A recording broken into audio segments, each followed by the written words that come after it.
Hey everybody, welcome to the program. You're watching The Sit Down. I'm DJ Sixsmith.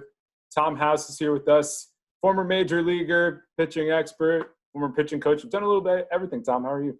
Yeah, I'm very well, thank you. I appreciate it. It's good being on with you.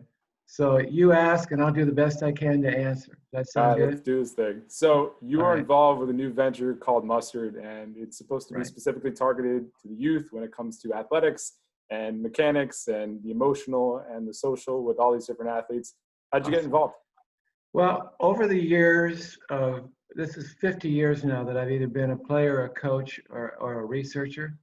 And in the mid 80s, as I was winding my career down as a pitcher and getting more and more into coaching, we started getting involved with three-dimensional motion analysis. And it was cumbersome and it was expensive, but we managed to get around 900 major league pitchers in the computer at 1,000 frames a second, and about 1,200 hitters, big league hitters, about 3,000 golfers. In other words, anybody that would come into the lab to get a motion analysis, we got them. Didn't know what we were looking at, wasn't quite sure where the technology would go. But as push came to shove, we came up with a statistically validated model on movement efficiency for throwers and strikers, specifically pitchers. So that was the beginning of technology and research for throwing mechanics for a pitcher. And then about halfway into, about 10, 12 years ago, I was up at USC doing research, and we added in the technology of force plate, ground force production with wireless EMG to see how muscles reacted to the movements that we've been researching. And then because of necessity, we started to figure out that recovery for elite athletes was just as important as preparation. So we started quantifying why some people recovered quicker than others. And that's where we got into nutrition, sleep, and all the blood chemistry issues. Then the final piece of the puzzle, and we were talking about Yogi Berra earlier off camera. He said 90% of baseball is 50% mental. Well, I actually think it's more important than that. In fact, most of the athletes that fail or go home, it's a mental emotional thing. So as luck would have it, we ran into good technology with that also with one of the partners with what we're doing with Mustard, Jason Goldsmith, and his technology, which is focus band. So long story, a little longer. I apologize for being wordy.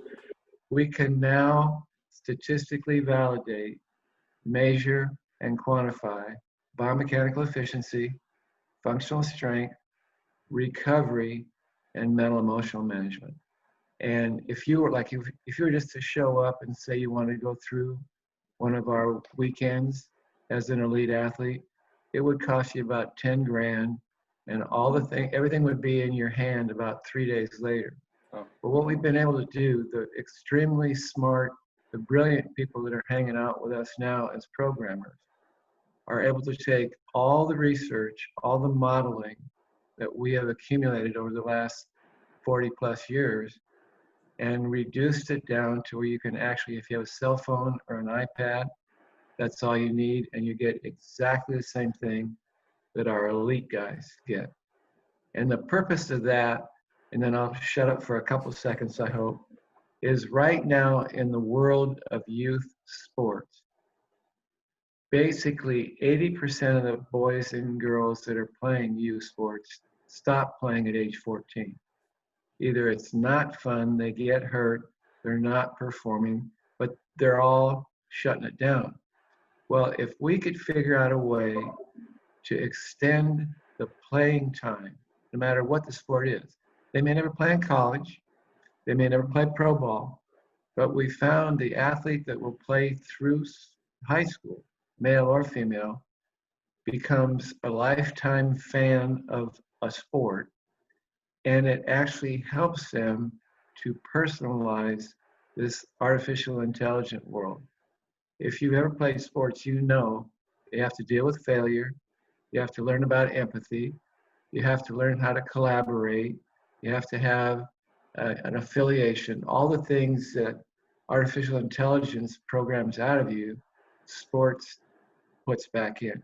So my goal before my time is up is to get it out there to these kids in large numbers so that we can actually affect their lives with the power of play in a positive way. That's the speech. You hit on a lot of really important things there. First of all, the fact that you're an early adopter into technology and analytics in the 80s is incredible.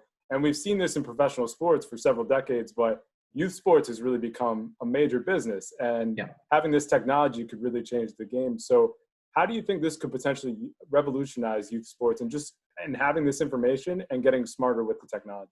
Okay, that is a really good question. We know for a fact that moms and dads of pre-adolescent athletes hugely affect where their kids are going to play. And what we're able to do with a cell phone is give a mom of an 11-year-old little leaguer the same thing I would give that 11-year-old little leaguer, with the identification of point in time capacity, age specific, and if there's an issue, we also give them the fixes. We give them the drills and all the protocols to fix a mechanical flaw, to condition them properly for their age, to tell them that sodas are no good, that's causing you recovery issues. And the fears of failure you have and the stress and getting all nervous in a game is normal.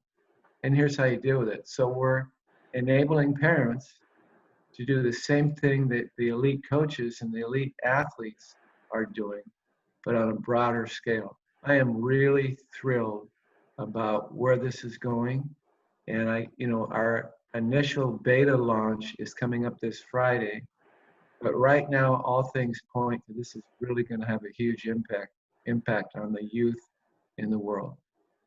You're somebody that has studied the psychology of sports for several decades. And when it comes to youth sports, there can be a lot of pressure on kids. There's social media, there's their parents, there's trying to get to college. When you think about everything going on right now for kids, what's most important to focus on mentally, especially with everything going on in the world too? The hardest thing, we live in an outcome world, all of us do now. You are judged by outcome. But no matter what direction you take with an occupation in the future, outcomes are necessary, but they're really uncontrollable. The only thing you can control is process. And sports at any level are games of failure coached by negative people in a misinformation environment.